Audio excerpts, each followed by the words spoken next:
con una interesante y profunda enseñanza, ¿no? Y en ese mismo contexto de lo que son las misiones, que es un desafío que nos involucra como iglesia, bueno, nuestra denominación se llama Alianza Cristiana y Misionera, estamos desarrollando distintas iniciativas, ¿no? Durante el mes de diciembre vamos a tener un culto misionero el día 12 de diciembre, ¿no? Y a propósito de eso, no sé si ustedes saben, pero hoy se celebra el Día Mundial de la Oración por la Iglesia Perseguida, ¿no? Hay lugares en el mundo donde el cristianismo, los cristianos son perseguidos, son apresados, ¿verdad?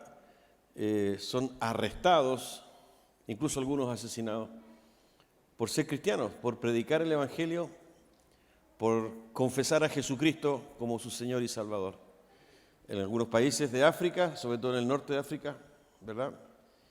Donde Corea del Norte, en Asia, se destaca por ser el país donde más violencia en los últimos 10, 20 años despliega contra el cristianismo. Así que yo les quiero mostrar un video para que después tengamos un momento de oración sobre la realidad, ¿verdad?, de la iglesia perseguida.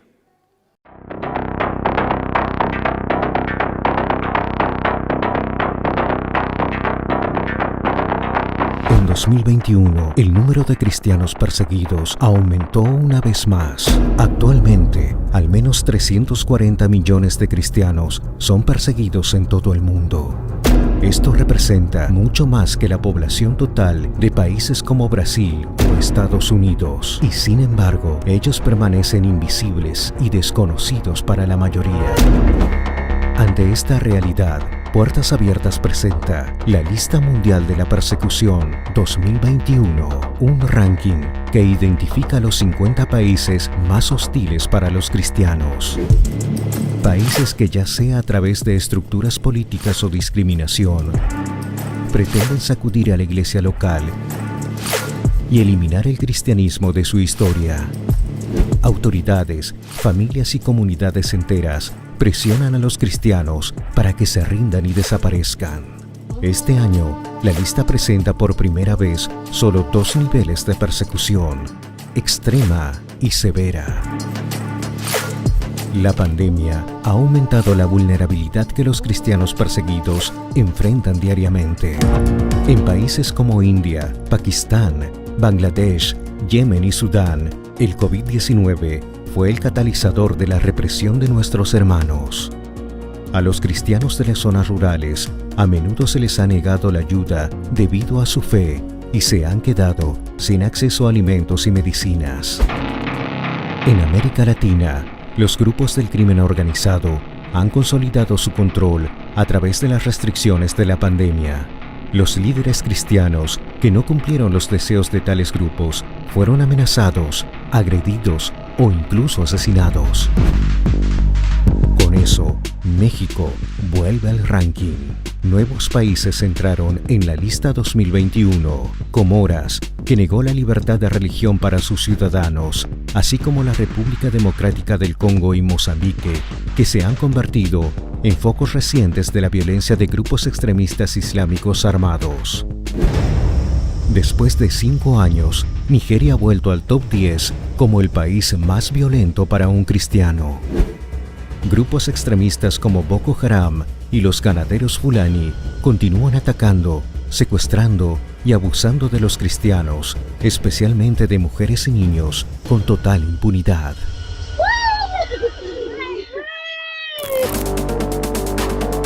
En China, por otro lado, el seguimiento y la vigilancia proviene del Estado.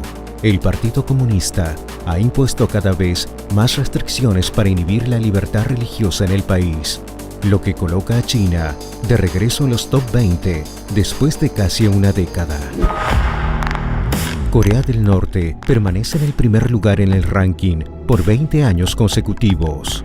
Con el aumento del adoctrinamiento de niños y adolescentes, los padres tienen miedo de revelar su fe a sus hijos. Al ser descubiertos, pueden ser enviados a campos de trabajos forzados o incluso asesinados junto con su familia. Hay muchos otros países en esta lista y para ellos la persecución no cesa.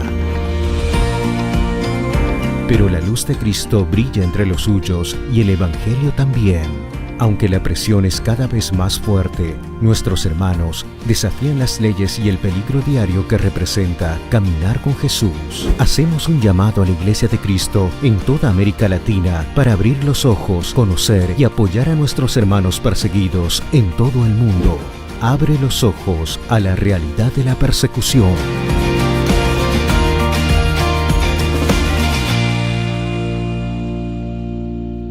Queridos hermanos, en otros lugares la realidad es totalmente distinta a la nuestra. No hay libertad de culto. Y los hermanos son perseguidos, las iglesias son destruidas, algunos tienen que vivir, ¿verdad?, en cárceles por meses, incluso por años, otros son asesinados por profesar el Evangelio de Cristo. Demos gracias a Dios porque en nuestro país aún hay libertad de culto y porque tenemos la posibilidad de construir estas instalaciones que son cómodas, amplias, pero no es la misma realidad en muchos de estos países.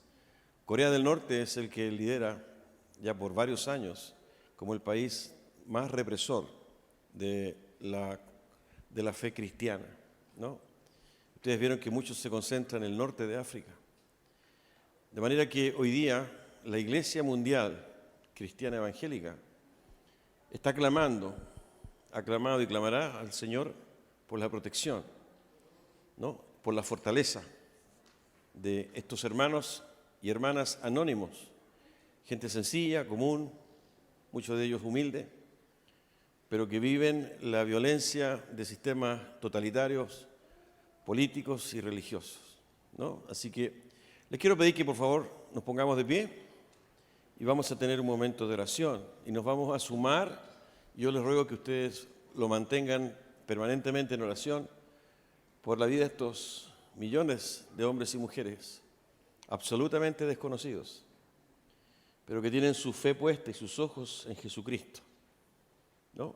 Y a pesar de la violencia, de la amenaza, ellos no dejan de proclamar y adorar al Dios de la creación, a Jesucristo nuestro Señor. Acompáñenme a orar, por favor.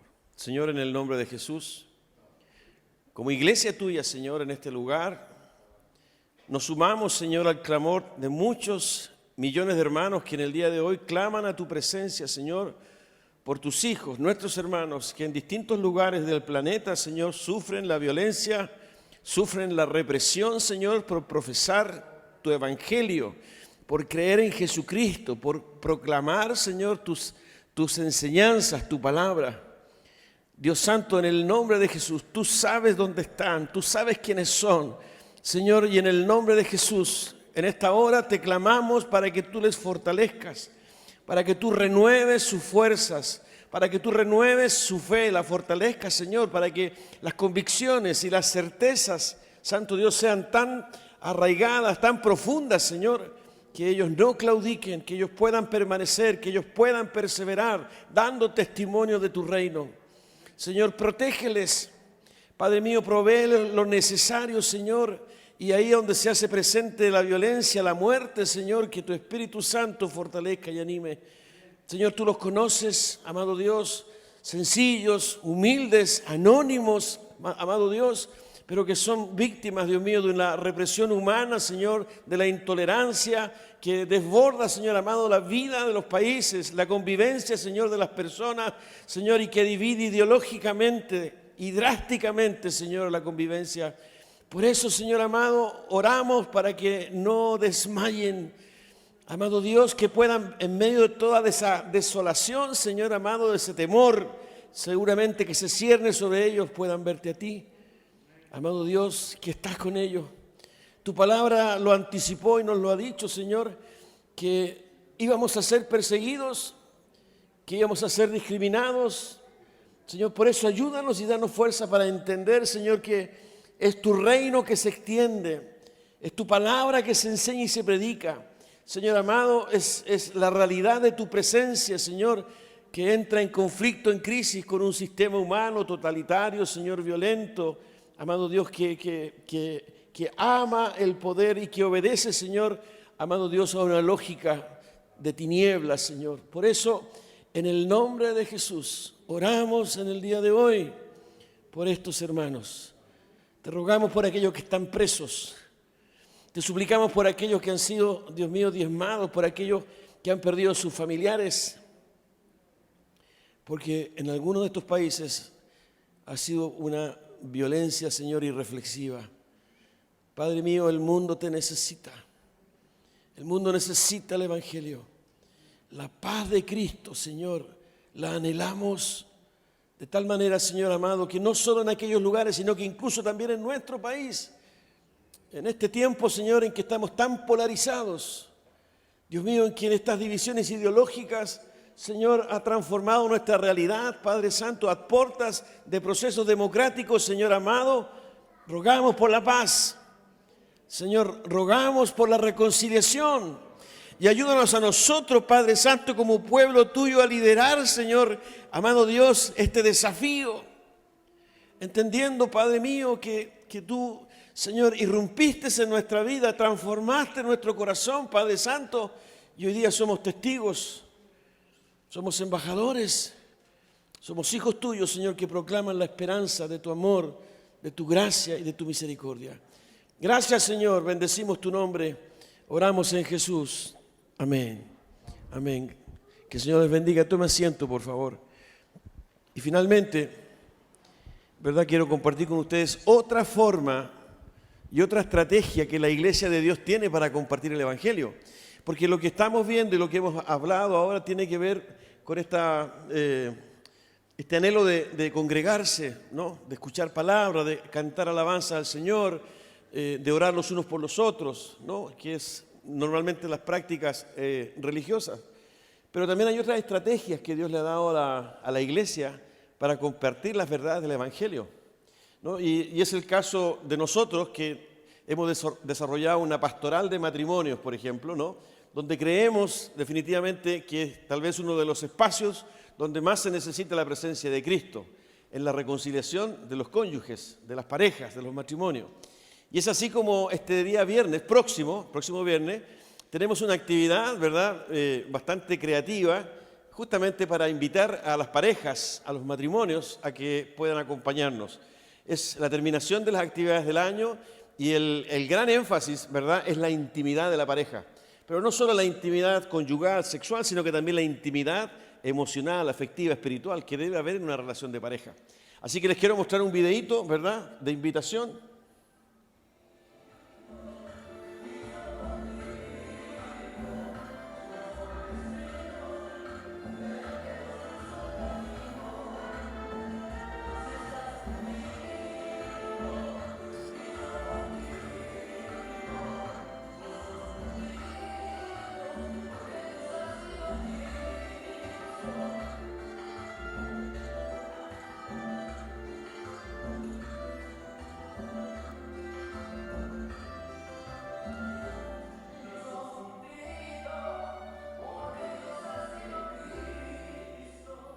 Ahí están. Tienen que inscribirse, hay plazo hasta el miércoles, porque, bueno, con esto del aforo tenemos que saber quiénes van a venir, cuántos van a venir, todo eso, así que, por favor, considérelo plenamente. Es un carrete distinto, ¿verdad?, pero que les va a ayudar y les va a beneficiar, ¿no? Ustedes saben lo que es carrete, ¿no? En griego significa, ¿verdad?, una noche especial. Les quiero presentar a Cristian y Claudia. Ellos están allá atrás. ¿Por qué no se ponen de pie, Cristian y Claudia? Porque para inscribirse conversen con ellos, ¿no? Si se dan vuelta, claro, con la mascarilla, no sé, pero ellos lideran el taller junto con Albeiro y Jenny, ¿verdad?, la pastoral de matrimonio, y se inscriben con ellos, por favor, a la salida. ¿Ok? Que el Señor les bendiga, estamos en la lucha, así que no se olviden de este espacio distinto, pero que trae, ¿verdad?, la bendición de la semilla del Evangelio, la reconciliación, la paz, la nueva creación, el nuevo matrimonio. ¿Ok? Bien, hermanos míos, dicho esto, quisiera que me acompañaran la reflexión de hoy día. Como ustedes saben, los que han venido más frecuentemente estos últimos domingos, estamos situados en la carta de Pablo a los hermanos de la ciudad de Éfeso, ¿no? Y nos hemos detenido ahí porque hay mucha similitud, ¿verdad?, en lo que estaba viviendo la congregación de Éfeso. Estoy hablando, ¿verdad?, de hace muchos años atrás. Entre paréntesis, ¿cuándo fue escrita esta carta? ¿En qué año? El año 60 después de Cristo. Imagínense, estamos en el 2021 y más o menos en esa época se escribió esta carta y la escribió Pablo, ¿verdad?, cuando él estaba preso en Roma, ¿no? Y la escribió a la ciudad de Éfeso por cuanto él tenía una relación afectiva con la iglesia en Éfeso, ¿no? Había una relación estrecha por cuanto Pablo estuvo 3 años, ¿verdad?, y fundó la iglesia en Éfeso y estuvo 3 años enseñando, predicando, de manera que había un vínculo muy especial de él con sus hermanos en Éfeso. Éfeso era la capital de la provincia de Asia, ¿no? Y en la época de Pablo tenía más o menos 250.000 habitantes. Era una ciudad importante, estaba en una carretera, ¿verdad?, de una carretera romana, era capital de la provincia de Asia, ¿no? Y había mucho comercio, era una ciudad cosmopolita, ¿verdad?, con mucha actividad comercial, pero también, ¿verdad?, con paganismo, idolatría. Como les he dicho en anteriores ocasiones, se ubicaba ahí el templo a la diosa Diana, la diosa de la fertilidad, de manera que había un culto pagano, ¿verdad?, idólatra, por supuesto, que consideraba incluso la prostitución de sacerdotal, ¿no? Pero también había problema con la hechicería, mucha hechicería, ¿verdad? Ustedes pueden encontrar mayores detalles y antecedentes en la misma Biblia, en el capítulo 19 de Hechos. Entonces, la similitud con nosotros, ¿verdad?, es absolutamente la condición de la ciudad, una ciudad, ¿verdad?, con esa actividad, con ese dinamismo y con esa actividad, con una iglesia, ¿verdad?, que era joven, pero que estaba sufriendo la presión, ¿verdad?, de su entorno, esa presión cultural y social. Incluso al interior de la propia iglesia, ¿verdad?, y no solo en Éfeso, sino que también en otras iglesias, existía, ¿verdad?, el gnosticismo como una herejía importante que quería desviar la doctrina del Evangelio. El gnosticismo, ¿verdad?, dudaba de la divinidad de Jesucristo, por ejemplo, ¿no? De hecho, la negaba. Pero también el judaísmo, ¿verdad?, como una expresión adicional del sacrificio de Cristo. Los judaizantes señalaban de que no bastaba con creer en Jesucristo, sino que además había que cumplir con ciertos ritos, ¿verdad?, que estaban en el Antiguo Testamento, como por ejemplo la circuncisión, ¿verdad?, o el respetar y considerar ciertas fiestas religiosas, el abstenerse de ciertos alimentos, que eran las convicciones de la religión judía. De manera que era una congregación, ¿verdad?, que estaba, y perdonen la expresión, estaba en vitrina. Y Pablo quería animarlos, Pablo quería, ¿verdad?, fortalecerlos. Y lo que hace Pablo, escribe esta carta, ¿no?, estos 6 capítulos, porque es una carta muy breve, donde en los primeros 3 capítulos él hace un resumen de lo que es el Evangelio. Y eso es lo que hemos estado viendo, ¿no? Pero los últimos 3 capítulos, ¿verdad?, él señala de manera concreta lo que significa el Evangelio. El gran énfasis de la carta es la nueva humanidad, ¿no?, la nueva creación, la nueva sociedad que Dios ha creado y está creando en Cristo, ¿no? Hoy día vamos a ver un aspecto importante de este concepto que acabo de señalar, ¿no? Pero Pablo se encarga de que los hermanos en Éfeso, y por eso que ha sido relevante adentrarnos en esta carta, que no estamos en presencia de un conocimiento intelectual, de una nueva doctrina filosófica, ¿verdad?, que se radica solamente en la mente y que de alguna manera me permite tal vez comprender cierta realidad. Pablo señala que el conocimiento y la relación con Cristo, ¿no?, definitivamente cambia y transforma a la persona. Ya el hecho de relacionarse con Cristo, el hecho de creer en su sacrificio vicario, ¿verdad?, inmediatamente genera una nueva persona. Y por generar una nueva persona, dice Pablo, su vida, la vida de esa persona debe ser distinta. No puede seguir siendo la misma vida. Por eso que habla de la nueva creación, ¿no? Y los ejemplos que plantea Pablo en estos últimos 3 capítulos son ejemplos potentes, poderosos. Plantea, por ejemplo, el matrimonio, ¿no?, y lo plantea de manera absolutamente directa, señalando que el nuevo hombre y la nueva mujer no pueden vivir la misma calidad de relación de pareja que tenían antes de conocer a Jesucristo, ¿no? La relación de padres con hijos, una vez conociendo a Cristo, no podía ser la misma que se tenía antes de conocer a Cristo, ¿no? Entonces, la verdad que es una carta, ¿verdad?, que combina lo teórico, por decirlo de alguna manera, con lo práctico, ¿no? Y en el día de hoy yo quiero seguir avanzando en el capítulo 2, ¿no? El domingo pasado y antes pasado estuvimos en la primera parte del versículo 1 al versículo 10, donde Pablo, ¿verdad?, les dice a los hermanos en Éfeso: ustedes antes estaban muertos, ustedes antes eran esclavos, ustedes antes, ¿verdad?, estaban condenados y estaban incluso bajo la ira de Dios.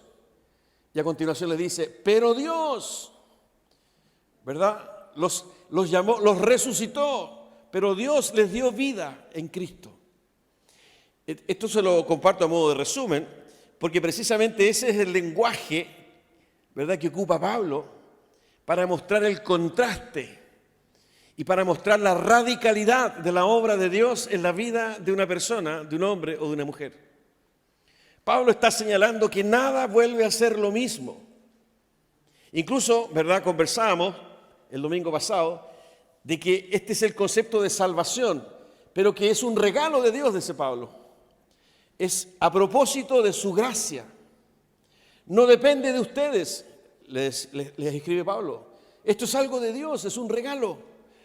No sé si se recuerdan. Y el último versículo, el versículo 10 del capítulo 2 de Éfeso, el domingo pasado, es: somos hechura suya, creados para buenas obras, las cuales Dios preparó de antemano para que anduviésemos en ella, ¿no? Eso es finalmente lo que Pablo aborda, es decir, creados de nuevo, somos una nueva creación, y eso ha sido posible solo por la gracia de Dios, y es un regalo de Dios para ustedes.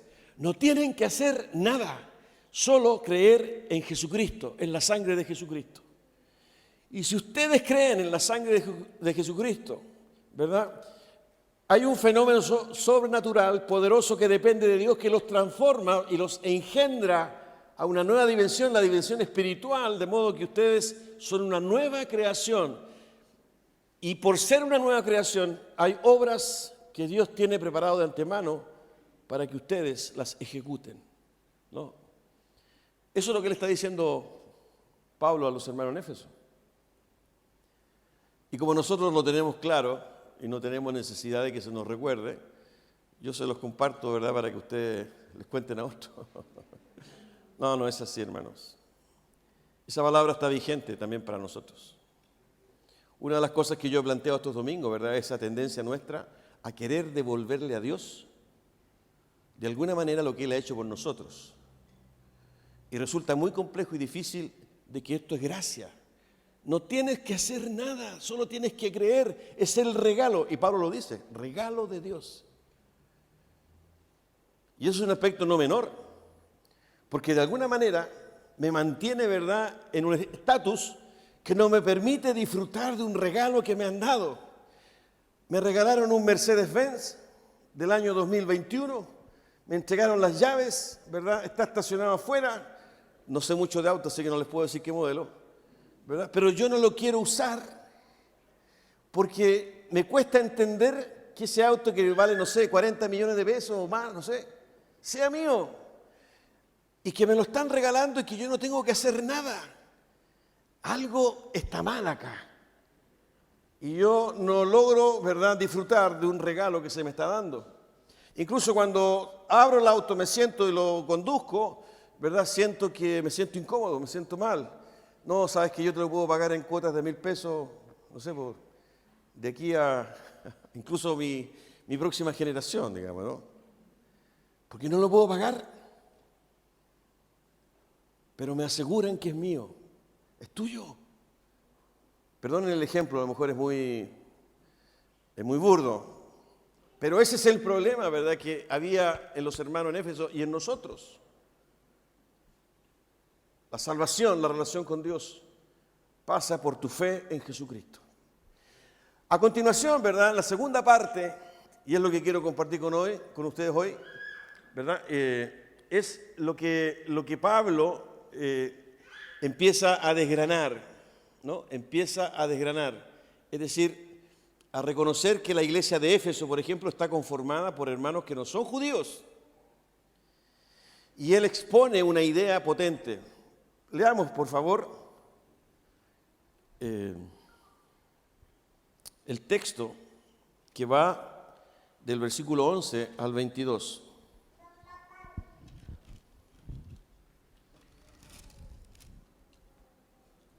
Fíjense lo que dice Pablo, capítulo 2, versículo 11 al 22 de Efesios.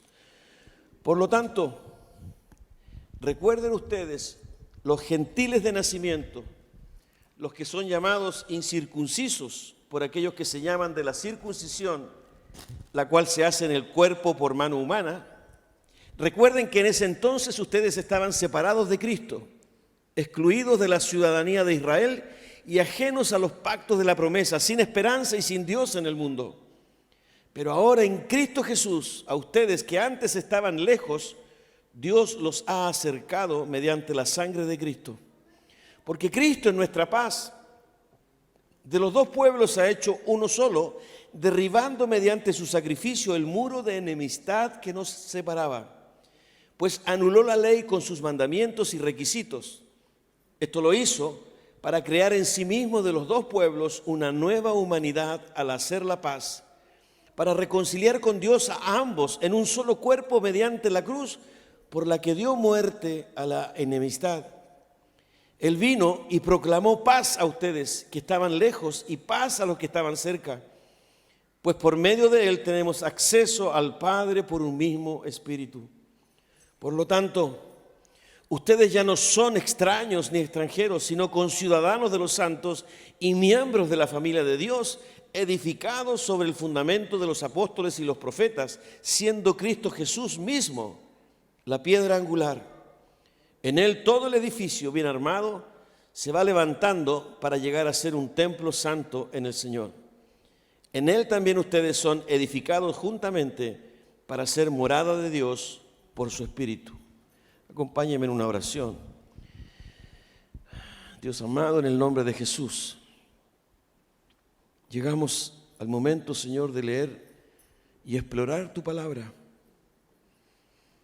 Señor, por ser tu palabra, ¿quién mejor que tú nos puede enseñar hoy día, en estos tan breves minutos, Señor, estas verdades que puedan calar nuestro corazón, Señor? Ayúdanos a entenderlo, que tu Espíritu Santo, Señor, corra el velo, Señor, de nuestros ojos, de nuestro entendimiento, para comprender algo que fue escrito, Señor, hace 21 siglos atrás, en una circunstancia distinta, en una cultura diferente. 21 siglos después, Señor, estamos nosotros leyendo lo que en ese momento tú inspiraste a Pablo para que le escribiera a algunos hermanos en aquella ciudad. Pero esta es palabra tuya, Señor. Tú sabes en qué condición hemos llegado esta tarde, cómo nos acercamos a ti, cómo está nuestro estado de ánimo, nuestra mente, nuestra alma, Señor, nuestros sentimientos. Por eso, Padre Santo, al ser tu palabra y al estar tu Espíritu en medio nuestro, ayúdanos, Señor. Líbrame, Padre Santo, de querer manipular, de querer compartir una opinión mía, Señor, personal, subjetiva. Y enséñanos, Padre mío. Padre, necesitamos de ti. Los tiempos no son buenos, Señor, pero aquí estamos en tu presencia. Ayúdanos a ser humildes, Señor, para escuchar. Oramos en el nombre de Jesús. Amén. Si usted se fija, ¿verdad?, en los pasajes que hemos leído, lo primero que hace Pablo es hacer la diferencia entre dos naciones o dos grupos de personas. Y les quiero explicar en los próximos minutos la relevancia de esa diferencia que hace Pablo. Él habla de los gentiles y habla de los judíos. Habla de los circuncidados y habla de los no circuncidados. Si usted se fija, como lo dice al comienzo, en el versículo 11, recuerden ustedes los gentiles de nacimiento. ¿Y quién eran los gentiles? aquellos que no eran judíos, ¿no? En la cosmovisión judía existían ellos y existían los otros, ¿no? Los ellos eran los judíos y los otros era cualquier otra nacionalidad o pueblo que no fuera judío. Y todos ellos eran caratulados gentiles. Pero desde la perspectiva judía, ¿verdad?, eso no era tan sencillo, sino que había una odiosidad tremenda, ¿no?, entre judíos y no judíos. Había un rechazo absoluto, ¿no? Por eso que Pablo, incluso un poco irónico, continúa diciendo, los que son llamados incircuncisos, por aquellos que se llaman de la circuncisión, por aquellos que se llaman, fíjense, ¿no?, ahí es medio irónico, por aquellos que se llaman de la circuncisión, la cual se hace en el cuerpo por mano humana, ¿no? La circuncisión es el corte, parte del prepucio, ¿verdad?, que hacían los judíos al cabo de ¿cuántos días de nacimiento? Al cabo de 8 días de nacimiento, ¿no? Y esa circuncisión era la señal, ¿verdad?, del pacto, del antiguo pacto, de la promesa de Dios para con Israel. Por consiguiente, ¿verdad?, tenía una connotación espiritual profunda. Ustedes los incircuncisos son paganos, están alejados de Dios. Ustedes no están en los planes de Dios, ustedes son malditos, son perros. Incluso los judíos trataban de perros a los gentiles. Un judío no entraba en la casa de un gentil, de un no judío. Esa diferencia, ¿verdad?, era irreconciliable, absolutamente. Incluso, si usted me acompaña al texto que estamos leyendo, dice en el versículo 12, recuerden que en ese entonces ustedes estaban separados de Cristo, excluidos de la ciudadanía de Israel y ajenos a los pactos de la promesa. Y miren lo que dice, ¿no?, la afirmación audaz, sin esperanza y sin Dios en el mundo. Ustedes eran unos parias.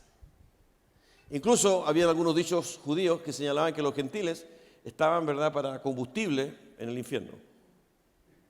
Esa era la expresión. Y mire, les quiero mostrar algunos versículos en la Biblia, ¿verdad?, para que ustedes vean cómo esta odiosidad, ¿no?, irreconciliable se hacía presente en la vida. Es decir, no estamos hablando, ¿verdad?, de un concepto ideológico, ¿no?, donde habían opiniones distintas. No, aquí estamos hablando de un concepto ideológico religioso profundo que marcaba la vida de las personas en sus relaciones. ¿Cómo está pasando hoy día? Usted se da cuenta del peso, ¿verdad?, de las diferencias religiosas, ideológicas, políticas, como estamos hoy día. Un país absolutamente polarizado y dividido. Sectores, ¿verdad?, irreconciliables, por un lado y por el otro, tratando de mantener vigente, ¿verdad?, ciertas convicciones y ciertas certezas, donde uno no puede acercarse al otro, donde uno no le cree al otro, y donde uno, ¿verdad?, espía al otro precisamente para denostar, para destruir. Eso divide la sociedad, divide la familia, divide la iglesia, divide las comunidades, divide nuestro matrimonio, divide, ¿verdad?, la intimidad de un hogar. Porque esas divisiones y odiosidades, ¿verdad?, se plantan y se siembran en el corazón, en nuestros sentimientos, en nuestra razón, en nuestra voluntad. De manera que ya no solo tienen una connotación ideológica, de idea, de razón, sino que además impregna, influencia y contamina nuestros sentimientos. Llegando incluso, ¿verdad?, a través de estas diferencias, a tener odio por aquellos que no piensan ni ven la realidad como yo la veo. Y no tengo problema ni tengo ningún remordimiento, ¿verdad?, si yo además ejerzo violencia sobre aquellos que piensan distinto a mí. Eso es lo que está pasando hoy día en nuestro país, y yo diría en muchos otros países. Esa división, ¿verdad?, violenta, agresiva, que es capaz de matar. En el caso, ¿verdad?, de los primeros siglos, existía, ¿verdad?, esta odiosidad. Y miren, leyendo en el capítulo 10 del libro de los Hechos, el relato que nos hace la Biblia sobre la conversión de un centurión romano, fíjense lo que nosotros encontramos. y que de alguna forma avala lo que les estoy diciendo.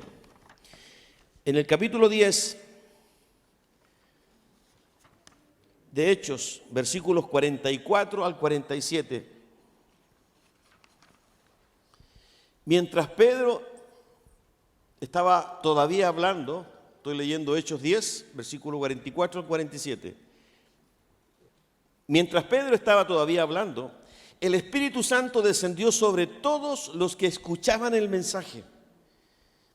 Los defensores de la circuncisión que habían llegado con Pedro se quedaron asombrados de que el don del Espíritu Santo se hubiera derramado también sobre los gentiles, pues los oían hablar en lenguas y alabar a Dios. Y entonces Pedro respondió: ¿acaso puede alguien negar el agua para que sean bautizados estos que han recibido el Espíritu Santo lo mismo que nosotros? ¿Dónde estaba hablando Pedro? Estaba hablando en la casa de Cornelio. ¿Y quién era Cornelio? Cornelio era un centurión romano, ¿verdad? Pudiente, un hombre temeroso de Dios, a pesar de no ser judío, a pesar de estar ajeno y lejos de las promesas de Dios, de acuerdo a lo que señalaba Pablo hace un momento. Sin embargo, él buscaba a Dios y tuvo una visión. Se le apareció un ángel y le dijo: mira, lo que tú tienes que hacer es mandar a buscar a este hombre, a Pedro, y él te va a explicar y él te va a enseñar y te va a mostrar algunas cosas. Y Cornelio, como era centurión romano, ¿verdad? Tenía criado, estaba su familia, en fin, mandó a buscar a Pedro. Entonces, cuando Pedro llega a la casa del centurión, por favor lean este relato, capítulo 10, porque es muy interesante y rico en detalle. Incluso Pedro lo primero que dice: mira, yo soy judío y yo no debería estar en la casa de un gentil, en la casa de acá. O sea, Pedro tenía que compartir el evangelio, pero ya estaba incómodo porque judíos y gentiles no se tragaban, ni se pasaban. Entonces, esta parte que yo les leí es ese momento. Y cuando Pedro empieza a hablar del evangelio, los paganos, los incircuncisos, ¿no? Esos perros, estoy hablando de la concepción judía, que escuchan, se convierten al Señor y el Espíritu Santo es derramado en ellos. Hasta tal punto que provocó sorpresa. Habían ido con Pedro, fíjense cómo lo señala Pablo, ¿no? En el relato. Los defensores de la circuncisión que habían llegado con Pedro se quedaron asombrados de que el don del Espíritu Santo se hubiera derramado también sobre los gentiles. ¿No? Los de la circuncisión, ¿no? Estaban pendientes, observando. En ese tiempo no existían los drones, ¿no? Así que estaban ellos ahí, si no habría habido un dron como los que hoy día, ¿verdad?, siguen a los enemigos para saber dónde están, qué es lo que hacen, ¿no? Interfieren los celulares y todo eso. Pero miren, en el capítulo siguiente, cuando Pedro regresa a donde los suyos, fíjense lo que pasa. Capítulo 11 del versículo 1 al 4. Los apóstoles y los hermanos de toda Judea, eran judíos, se enteraron de que también los gentiles, los no judíos, habían recibido la palabra de Dios. Así que cuando Pedro subió a Jerusalén, los defensores de la circuncisión lo criticaron, diciendo: entraste en casa de hombres incircuncisos y comiste con ellos. ¿Cómo se te ocurre? Si esos son paganos. Y entraste a la casa y además comiste con ellos. ¿Se dan cuenta, no? Y fíjense que habla incluso de los apóstoles. Es decir, era un tema, queridos, y perdonen, yo estoy haciendo un énfasis sobre esto para demostrarles, ¿verdad?, y hacer el contrapunto de lo que Pablo habla respecto del sacrificio de Cristo en la cruz, al reconciliar dos grupos irreconciliables, al traer la paz, ¿verdad?, a dos grupos, ¿verdad?, que se odiaban. Y miren lo que sucede más adelante, ahí mismo en el capítulo 11, pero ahora del versículo 15 al 18. Pedro empezó a explicarle: oye, esperen, tranquilito, no sé si habrá habido una asamblea como la que vamos a tener el 28, paso la visito a la 1:30, ¿verdad?, aquí en la iglesia. Y a lo mejor cuando Pedro estuvo ahí, ¿saben qué? Estuve en casa de Cornelio, un centurión romano. ¿Qué? Sí, y le compartimos la palabra del Señor, ¿verdad? No, pero ¿cómo se te ocurre? Esos son paganos, son impuros. Déjenme explicarle, dijo Pedro. Cuando comencé a hablarles, el Espíritu Santo descendió sobre ellos tal como al principio descendió sobre nosotros. Entonces recordé lo que había dicho el Señor. Juan bautizó con agua, pero ustedes serán bautizados con el Espíritu Santo. Por tanto, si Dios les ha dado a ellos el mismo don que a nosotros al creer en el Señor Jesucristo, ¿quién soy yo para pretender estorbar a Cristo? Al oír esto, se apaciguaron y alabaron a Dios diciendo, y miren lo que dijeron: así que también a los gentiles les ha concedido Dios el arrepentimiento para vida. Así que también a los gentiles les ha concedido Dios el arrepentimiento para vida. Miren qué increíble. La palabra de Dios, el don del Espíritu Santo, la nueva vida, el conocimiento de Cristo también es para ellos. Y Pablo se encarga en su carta a los Efesios de resaltar este punto.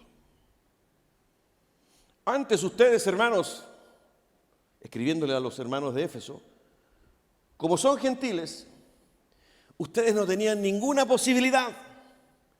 Estaban lejos de Dios. No participaban ni de sus promesas, no participaban ni de sus pactos. Estaban excluidos. No tenían ninguna posibilidad. Tomando la primera parte del capítulo 2, ustedes estaban muertos, esclavizados y condenados. Pero Dios, aparece la pluma, no, en ese tiempo no había pluma, pero escribían en el papiro, no sé, escribe Pablo, pero Dios. ¿Y qué hizo Dios? Y lo dice. Versículo 13. Pero ahora en Cristo Jesús, a ustedes que antes estaban lejos, Dios los ha acercado mediante la sangre de Cristo. Y ahí comienza el apóstol, ¿verdad?, a delinear en la carta lo que hizo Dios a través de Cristo. Y quiero que sea el corazón de mi prédica, lo que les he compartido antes a modo de introducción. Lo que pasa es que Pablo plantea al Cristo de la paz. Y él dice, a propósito del Cristo de la paz, cómo Dios reconcilió a dos grupos de personas que se odiaban y que eran irreconciliables. Y fíjense cómo él lo dice. Si usted me acompaña, ¿no?, en el versículo 14. Porque Cristo es nuestra paz. De los dos pueblos ha hecho uno solo, derribando mediante su sacrificio el muro de enemistad que nos separaba. Pues anuló la ley con sus mandamientos y requisitos. Esto lo hizo para crear en sí mismo de los dos pueblos una nueva humanidad al hacer la paz, para reconciliar con Dios a ambos en un solo cuerpo mediante la cruz, por la que dio muerte a la enemistad. Él vino y proclamó paz a ustedes que antes estaban lejos y paz a los que estaban cerca, pues por medio de Él tenemos acceso al Padre por un mismo Espíritu. Aparece una vez más, ¿verdad?, esta exhortación de Pablo en una dimensión distinta a las anteriores para señalarles a los hermanos gentiles en Éfeso de que el sacrificio de Cristo, ¿verdad?, había sido tan poderoso y tan potente que había roto la enemistad que había entre los judíos y los no judíos, entre aquellos que estaban cerca de Dios, de aquellos que estaban lejos de Dios, para crear en la unión de ambos, en Cristo, una nueva nación, un nuevo pueblo, una nueva sociedad, una nueva humanidad, pero en Cristo. Y si usted se fija en el trozo que yo acabo de leer, que va del versículo 14, ¿verdad?, al versículo 18, en reiteradas oportunidades Pablo hace el énfasis, ¿verdad?, respecto de la paz, de la reconciliación, ¿verdad?, en Cristo. Fíjense, Cristo es nuestra paz, versículo 14. El mismo versículo 14 dice, derribando mediante su sacrificio el muro de enemistad. En el versículo 15 dice, esto lo hizo para crear en sí mismo de los dos pueblos una nueva humanidad al hacer la paz, por tercera o cuarta vez. Versículo 16, para reconciliar con Dios a ambos. Ahí mismo en el versículo 16 dice, por la que dio muerte a la enemistad. Versículo 17, Él vino y proclamó paz a ustedes que estaban lejos y paz a los que estaban cerca. Pablo señala, ¿verdad?, esta obra maravillosa de Cristo, el sacrificio de Cristo en la cruz, ¿verdad?, de tal magnitud, de tal profundidad, de tal poder, ¿verdad?, que derribó la agresividad, la división, la violencia que había entre los dos pueblos e hizo uno solo. Esta idea que transmite Pablo en su carta es una idea que tiene Pablo por la revelación que Dios le da de lo que es el Evangelio. Y él se encarga de transmitirla también en otras cartas a otros hermanos. Por ejemplo, a los hermanos de Colosas. Les transmite exactamente lo mismo, esta obra de reconciliación, ¿verdad?, en el sacrificio de Cristo. Esta paz, ¿verdad?, reconciliadora que logró finalmente desarrollar, crear e engendrar una nueva humanidad. Y fíjense cómo se lo dice a los hermanos de Colosas. En el capítulo 3 de Colosenses, versículo 11, Pablo escribe, en esta nueva naturaleza no hay griego ni judío, circunciso ni incircunciso, culto ni inculto, esclavo ni libre, sino que Cristo es todo y está en todos. Desaparecieron las divisiones. En Cristo somos uno. Él está en todos y todos somos de Él. Es tan poderoso el sacrificio de Cristo, ¿verdad?, que ya no existe, ¿verdad?, la marginalidad, la discriminación. Ya no hay griego ni judío, ya no hay ni esclavo ni hay libre. No hay cultos, ¿verdad?, o ignorantes, sino que Cristo es en todo. Absolutamente, porque está en todos. ¿Qué es lo que necesita nuestro país? ¿Qué es lo que necesita nuestra humanidad? Esta visión pacífica, reconciliadora, ¿verdad?, de entender que delante de Dios somos iguales. A los hermanos de Galacia, fíjense lo que les escribe en esta misma dirección el apóstol. Ya no hay judío, estoy leyendo Gálatas 3, 28 y 29. Ya no hay judío ni griego, esclavo ni libre, que es lo que ya venía diciendo. Y dice, hombre ni mujer, sino que todos ustedes son uno solo en Cristo. Y si ustedes pertenecen a Cristo, son la descendencia de Abraham y herederos según la promesa. No hay divisiones entre ustedes. Si Cristo está en vuestras vidas, si ustedes creen en el sacrificio de Cristo, en esa sangre que fue derramada, son uno en el Señor. Hay paz, es el Cristo de la paz. Destruyó, fíjense que incluso en el trozo de Éfeso, él dice que destruyó la muralla divisoria, ¿no? Probablemente, dicen algunos autores, Pablo está pensando en un muro que había en el templo en Jerusalén, un templo que construyó el rey Herodes, ¿no?, que era un templo fastuoso, hermoso, grande, y tenía algunas murallas, ¿no?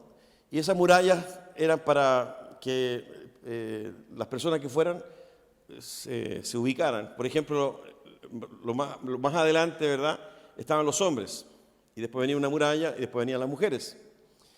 Y en el patio había una gran muralla que rodeaba el edificio, más o menos de 1,5 metros de espesor, que estaba abierta en algunas partes justamente para permitir el tránsito de las personas.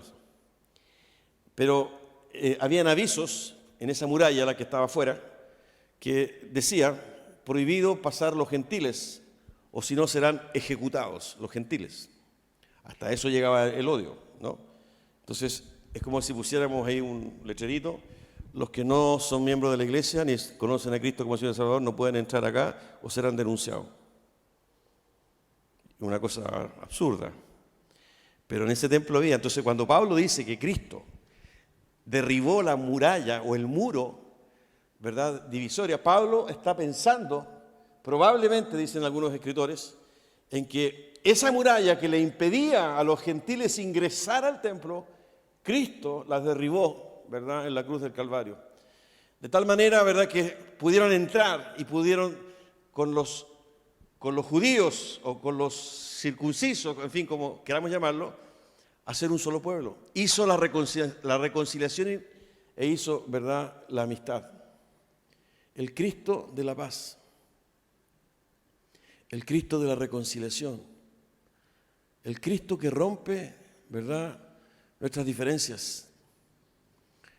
Ya no hay cultos preparados, académicos, plebe, más ignorantes, más sencillos, sin mayor formación profesional. No existe eso. Fíjense que Pablo dice, no hay hombre ni mujer. Ahora, no es que Pablo, ¿verdad?, está a favor de la confusión de género o la igualdad de género. Lo que está planteando es, ¿verdad?, que cuando Cristo llega al corazón, a la vida, a nuestro corazón, a nuestra vida, debe necesariamente haber una manifestación de paz, de reconciliación. Y todos aquellos que creemos y decimos que ese Cristo habita en nosotros a través de su Espíritu Santo, ¿verdad?, debemos entender que eso nos hace uno, y somos iguales, y somos hermanos, y somos hijos del mismo Dios. Y eso tiene que traducirse en un testimonio de vida. Por eso que cuando Pablo mira el matrimonio y ve la rencilla, ve la discusión, ve la rabia, ve la venganza, ve la desconfianza, ve el maltrato, ve la falta de respeto, y después pregunta, ¿ustedes son cristianos? Y ellos responden, sí. No puede ser. Porque Cristo, que es nuestra paz, reconcilia nuestras vidas. Cristo, que es nuestra paz, trae la concordia, trae la paz. Y era importante, ¿verdad?, este mensaje, porque ellos estaban en un contexto social y cultural que transmitía este cambio de vida a los que observaban. Y seguramente, ¿verdad?, si bien la ciudad mayoritariamente era gentil, seguramente también había problemas con los judíos, obviamente. Tanto es, ¿verdad?, que el apóstol, en este texto, él llega a decir, ustedes ya no son extraños, en el versículo 19 del capítulo 2, ustedes ya no son extraños ni extranjeros, sino conciudadanos de los santos y miembros de la familia de Dios. Conciudadanos de los santos y miembros de la familia de Dios. De tal manera, ¿verdad?, que en mi relación de pareja, al comprender esta realidad, yo debo entender que mi esposo o mi esposa, ¿verdad?, es mi hermano o es mi hermana, y que estamos llamados a obedecer y a reconciliar nuestras posturas irreconciliables, porque ambos estamos en la presencia de Dios. Ambos tenemos el Espíritu Santo de Dios. Ambos nos hemos acercado a Dios y Dios apareció en nuestra vida. Y ese mensaje potente, ¿verdad?, transforma nuestro testimonio delante de los demás. Porque yo ya no puedo mantenerme en ese silencio, ¿verdad?, ese silencio violento, ese silencio agresivo. Yo no le he dicho nada, pero sin embargo no la considero, ni le presto atención. Por consiguiente, ese silencio es destructor. Pero ahora me doy cuenta en Cristo que sí soy agresivo y violento, y soy capaz de caminar lo que haya que caminar con tal de reconciliar ¿verdad?, mi corazón, mi vida, con mi hermana, que es mi esposa. Porque el Evangelio es para vivirlo a Cristo en cada circunstancia de nuestra vida. No solo los domingos, o los martes, o los miércoles, sino que todos los días y todo el día. Nueva creación. Porque Él destruyó la enemistad. Él hizo un pueblo, claro, Él está hablando de verdad de los judíos y los no judíos, sino que está hablando, ¿verdad?, de que no hay diferencias en Cristo, porque Cristo está en todos.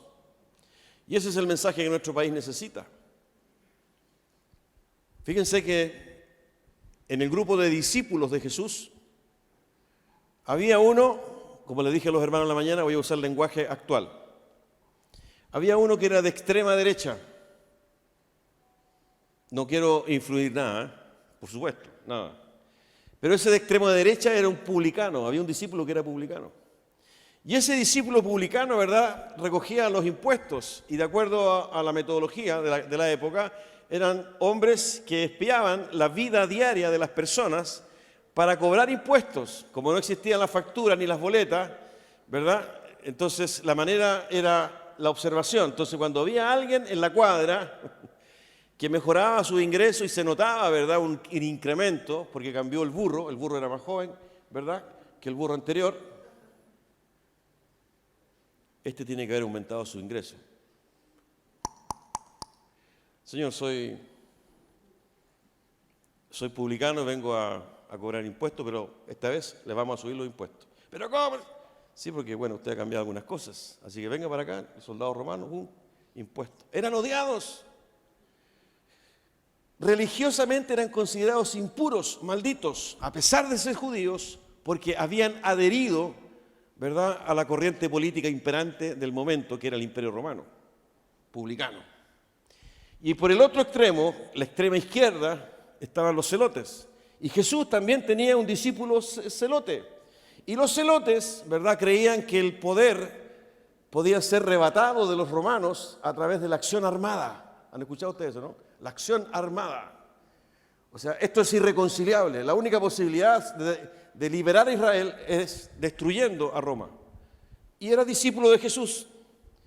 En otras palabras, Jesús tenía uno de extrema derecha y uno de extrema izquierda. A ambos les lavó los pies. A ambos los amó. A ambos los llamó a participar en la extensión de su reino, la predicación del Evangelio. Y no aparece en ningún relato de la Biblia, ¿verdad?, algún problema, dificultad, violencia, agresión entre ambos. Cristo es nuestra paz.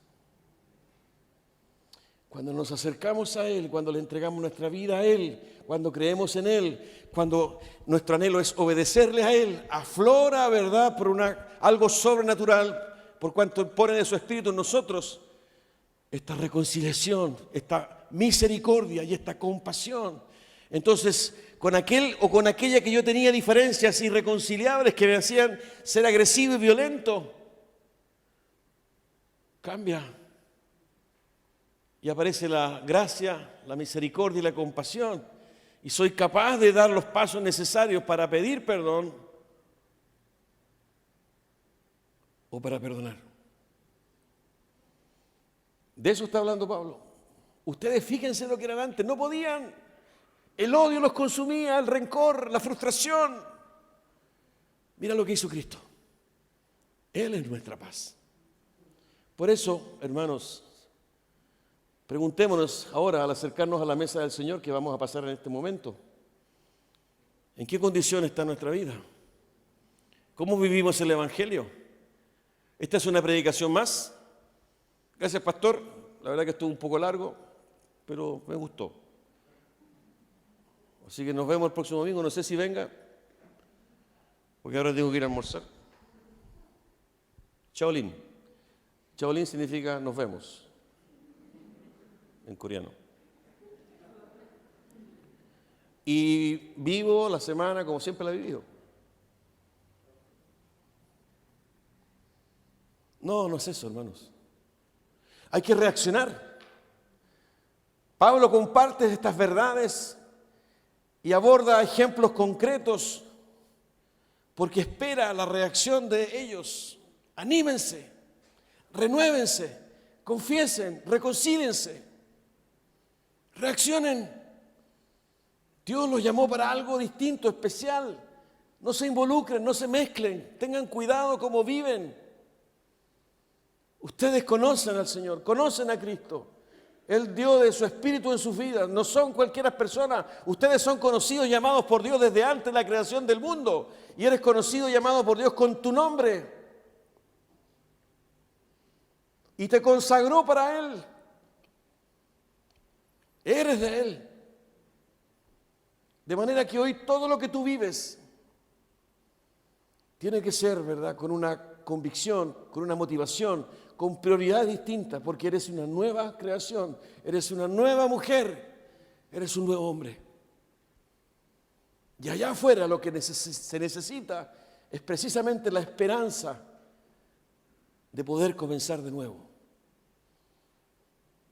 Dios te permitió comenzar de nuevo, de modo que si alguno está en Cristo, nueva criatura es. Las cosas viejas pasaron y aquí todas son hechas nuevas. Ese no es un perdonazo corrupto, como los que hemos conocido en nuestro país, sino que hubo alguien que pagó la deuda y ese fue Jesucristo. No quedó en el aire. Él llevó nuestra culpa, Él llevó nuestro remordimiento. Y lo que Pablo pide y quiere, crean eso, es el regalo de Dios. Pero tienes que vivirlo. No solo asumirlo acá en tu intelecto, sino que tienes que vivirlo.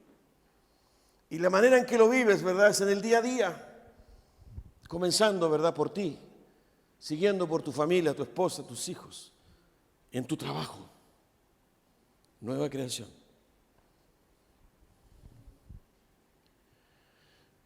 La gracia de Dios, queridos. Por eso, yo les animo a pensar en qué condición están hoy día. Pablo dice en 1 Corintios capítulo 11, ¿verdad?, que al acercarnos a la mesa del Señor tenemos que meditar en nosotros para no hacer, ¿verdad?, de este acto un desprecio por el sacrificio de Cristo. Lo dice en el capítulo 11. Examínese cada uno al tomar la copa y el pan, que podamos hacerlo en paz con Dios. Si tienes algo pendiente, si tienes algún sentimiento en contra de alguien, si hoy día tienes un desencuentro, ¿verdad?, incluso al interior de tu familia, dijiste algo, ofendiste, o en tu trabajo hay algo que no es correcto, tráelo a la presencia del Señor y haz un pacto con Él. Pero no trivialicemos, ¿verdad?, algo tan profundo como la cena, que precisamente nos recuerda del sacrificio de Cristo en la cruz. No es una santa cena más. No es porque nos toca los primeros domingos de cada mes. Y cuando comas ese pan y bebas esa copa, lo hagas con gratitud. Señor, me hiciste una nueva persona. Gracias. Señor, reconozco que esto tengo pendiente. Te prometo que lo voy a solucionar. Te ruego tu ayuda. Cuando Jesús comió la última Pascua, capítulo 22 de Lucas, estaba todo preparado. Él sabía que en pocos momentos más lo iban a buscar para tomarlo preso y crucificarlo. Y si usted lee ese relato en el Lucas 22, él dice: no saben cuánto deseaba comer con ustedes esta Pascua antes de padecer. Es la última que voy a comer hasta que vuelva. Partió el pan, tomó la copa. Esto es mi cuerpo. Esta es mi sangre. La sangre del nuevo pacto. Del nuevo pacto. Eso es lo que vamos a hacer ahora. Y que es parte de la enseñanza de Pablo a los hermanos en Éfeso. Mira lo que hizo y lo que es capaz de hacer el sacrificio de Cristo en la cruz. trae la paz, trae la reconciliación. No estoy hablando de religión. Esto no es un discurso canuto ni evangélico. Esto forma parte de la revelación de Dios, de la Biblia, las Escrituras de Dios. Y es absolutamente transversal. Si tú estás en esa condición y crees en Jesucristo como Señor y Salvador, te animo a que te pongas de pie.